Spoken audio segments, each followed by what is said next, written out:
Hi. അപ്പം എല്ലാവരും അറിഞ്ഞാണ് നമ്മുടെ ഇന്ത്യൻ ആർമിയുടെ എക്സാമിന്റെ റിസൾട്ട് വന്ന കാര്യം. അപ്പം എക്സാം പാസ്സായ എല്ലാ വിദ്യാർത്ഥികൾക്കും എന്റെ അഭിനന്ദനങ്ങൾ. അപ്പം ഞാൻ നിങ്ങളുടെ സ്വന്തം സൂരജസ്. ഞാനിപ്പോൾ വന്നിരിക്കുന്നത് ഈ എക്സാം പാസ്സായി. ഇനി നമുക്ക് അടുത്ത ഏതാണെന്ന് എല്ലാവർക്കും അറിയാം, നമ്മുടെ 1600 മീറ്റർ ഓട്ടമാണ്. അപ്പൊ 1600 മീറ്റർ ഓട്ടം ഇപ്പോൾ 4 ഗ്രൂപ്പിലായിട്ടാണ് തിരിച്ചിട്ടുള്ളത്. 6:15 വരെ സമയമുണ്ട്. പക്ഷേ നമ്മൾ ആദ്യത്തെ 2 ഗ്രൂപ്പിൽ തന്നെ കയറാൻ ശ്രമിച്ചാൽ മാത്രമേ നമുക്ക് അവിടെ ജോലി ഉറപ്പിക്കാൻ പറ്റുള്ളൂ. അപ്പം നല്ലപോലെ ഓടണം. നമ്മളിപ്പം ഓണം വരുന്നുണ്ട്, മഴയൊക്കെയാണ്. അപ്പം എന്നും പറഞ്ഞ് നമ്മൾ വീട്ടിൽ ചെന്ന് കഴിഞ്ഞാൽ നമുക്ക് ഓടാൻ പറ്റത്തില്ല. അപ്പൊ നല്ല രീതിയിൽ ഓടിയാൽ മാത്രമേ നമുക്ക് അവിടെ സെലക്ഷൻ ഉറപ്പാക്കാൻ പറ്റത്തുള്ളൂ. അപ്പോൾ നമ്മൾ എല്ലാവരെയും ഞങ്ങൾ സ്വാഗതം ചെയ്യുന്നു നമ്മുടെ വീർ അക്കാഡമിയിലേക്ക്. നമ്മൾ 4 പയ്യന്മാരാണ് കഴിഞ്ഞ ആർമി റാലിയിൽ ഓടിക്കേറിയത്.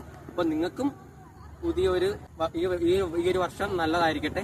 നമ്മുടെ പുതിയ ഭാവി നമ്മുടെ സോൾജേഴ്സ് ആവാൻ എല്ലാവർക്കും സാധിക്കട്ടെ എന്ന് പറഞ്ഞുകൊണ്ട് എന്റെ വീഡിയോ നിർത്തുന്നു. നന്ദി. Good bye. This is Suraj signing out.